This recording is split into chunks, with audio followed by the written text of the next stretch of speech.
Hey, welcome back. Did I do okay yesterday? I don't know. I was watching. I was feeling last week like... Okay, I gotta focus on those guys.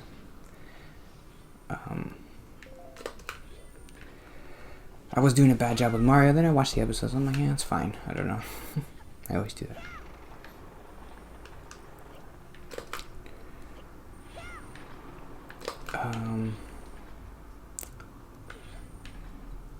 Another Bible thing today. Welcome to Sunday school. This is the stuff they won't tell you at Sunday school. The Wikipedia articles. Oh, that's why I have to get my friend here. Where did he go? I think they captured him, right?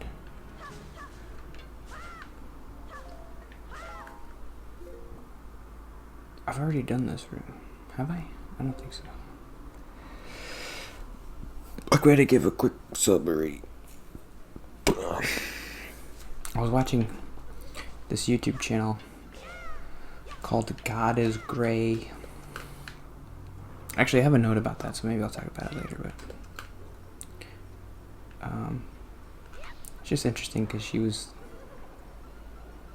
don't hear a lot of people who have that kind of like a progressive Christian perspective. I'm like, why not? It's so weird. Like, Jesus seems so progressive to me. Like, why isn't that the majority of people?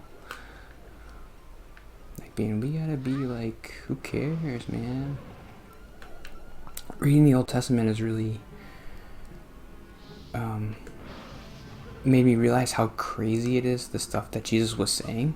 Like, I probably mentioned this before, but Jesus really, the point where the Pharisees decide to kill Jesus is when he decides, or when he says, you can work on the Sabbath if you want. If you're doing good, you can work on the Sabbath. And the Pharisees are like, whoa, it's very clear in the Torah that you cannot work on the Sabbath and that the punishment is death, pretty much. There's no mincing words in the Torah. He says that multiple times. You're not supposed to do anything on the Sabbath. And then Jesus comes and he's like, stupid. This is a stupid rule. You guys are being stupid about this. And they're like, well, we gotta kill this guy. And I can understand why they would think that, reading the Old Testament. Like, yeah, he said really crazy stuff.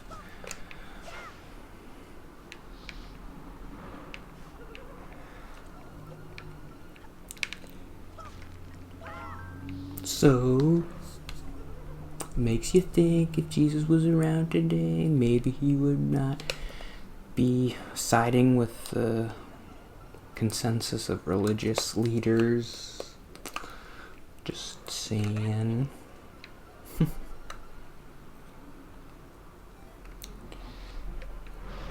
Ow. Can they burn the leaf? So I was going to give a summary.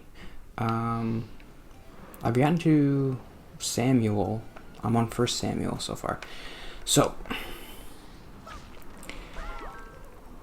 these are the books of the Old Testament. Genesis, Exodus, Leviticus, Numbers, Deuteronomy.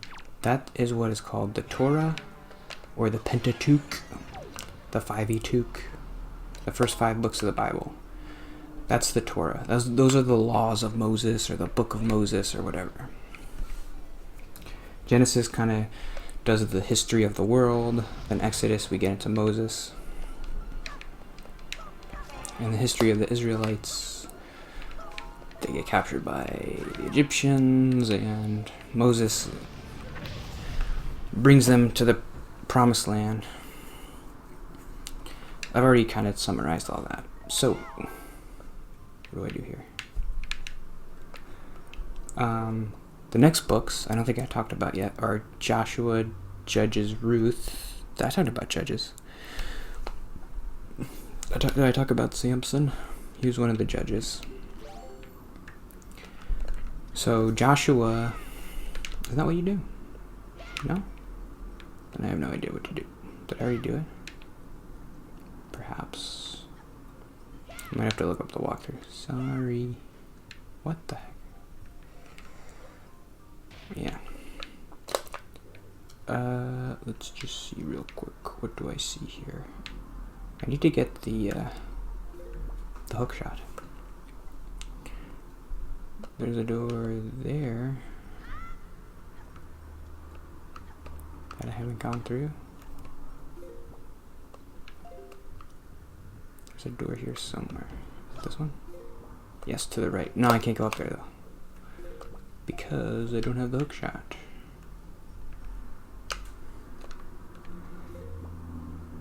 I have no idea where to go.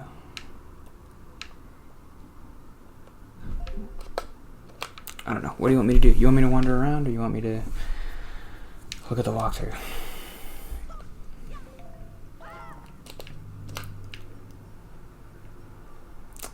I just don't like that. I just want to talk about the freaking Bible. I'm just going to do it. I'm just going to talk about the Bible. I don't care. If I don't make any progress today, I don't care.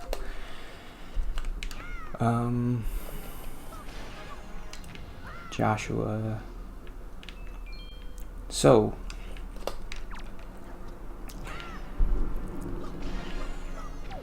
after Moses dies, Joshua takes over, and he brings his people to the promised land. That's where you get the story of, like, Jericho falling. Joshua does this thing where... Joshua's not my favorite book.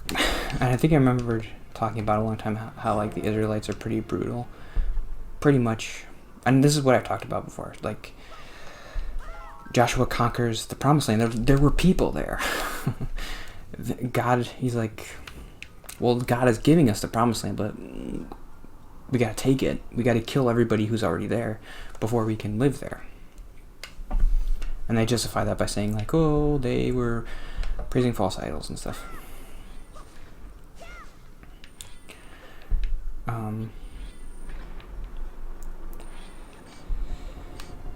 So they kill, like, the kings of Jericho and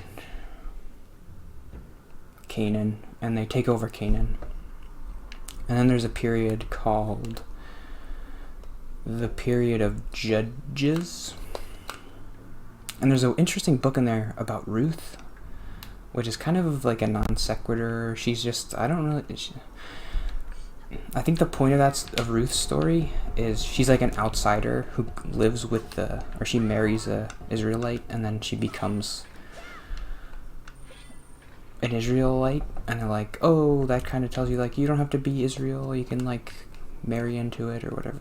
I don't know.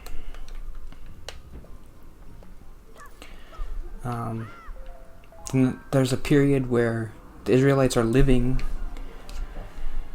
in the promised land, and they have these prophet, like, guides, leaders called judges.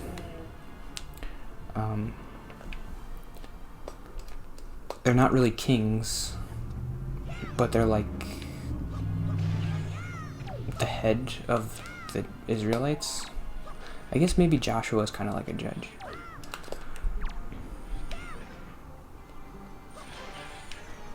I don't really know, I'm not super familiar what the distinction is between a judge and a king, because there is a big distinction. This freaking guy again. It's gonna be 2 episodes of this.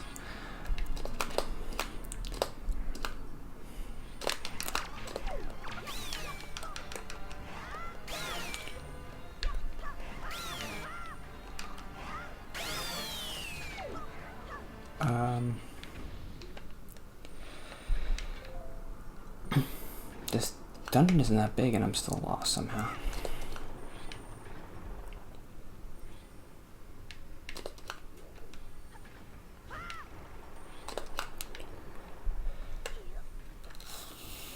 I don't really have any notes about the judges, right? Joshua takes over, kills all the people living in the promised land. Canaan, Joshua. Oh, Joshua was a spy. I want to talk about that story.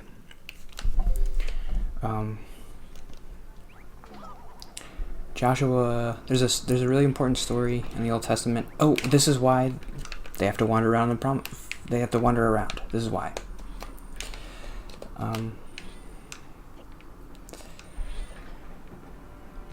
It's a really weird story. Basically, Moses comes to the land of Canaan, and he sends 12 spies into Canaan to see, and his phrasing is, will God give us this land? Basically, are these people strong enough to kill us if we try to go in there? Are the people living there strong enough? And 10 of the people come back and say, yeah, this land isn't for us. God won't give us this land. And 2 of them say, God will give us this land. Those 2 people are Joshua and Caleb. And those 2 people are the only people allowed to see the promised land, because they gave the true report. So says God. And Moses isn't allowed to go in because I guess he listened to the 10 instead of the 2. So Moses says, yeah, we're not going to go in. And so God's like, you have to wander around the wilderness for 40 years because you should have went in. Well, I don't really understand that story. Like, God is talking to Moses. Why doesn't God just tell Moses what to do?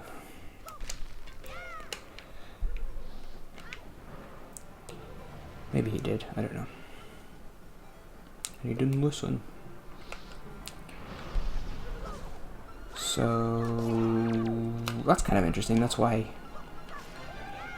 their mythologized reason of like why Joshua is the good guy and the good leader.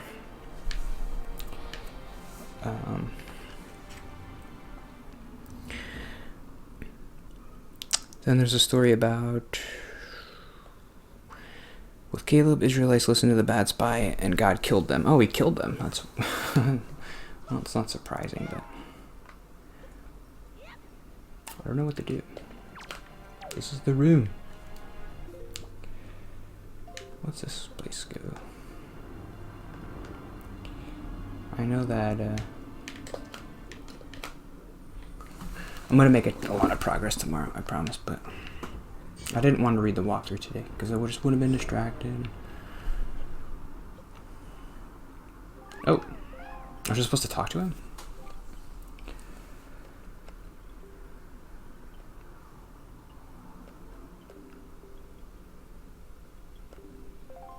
Do I have to go back and talk to the Great Deku Tree?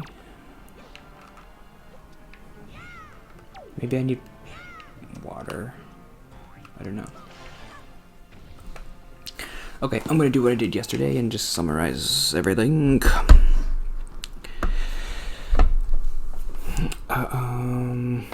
God kills them and they wander the desert for 40 years. Jericho gives the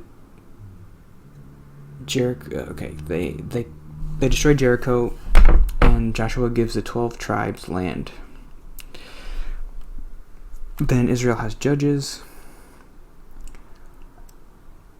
There's a pattern where God promotes the judges and the judges turn away from God and he goes to a new judge. One of the judges is Samson. And then we get into Samuel, which I guess I'll talk about a little bit tomorrow. I don't have much to say about it, I don't know. But just, yeah, Samuel. Then we get into the era of the Israelite kings, which is interesting. Saul is the first king, and then there's David, and Samuel is like the prophet who's like, we need a king. Okay, see you tomorrow. Bye.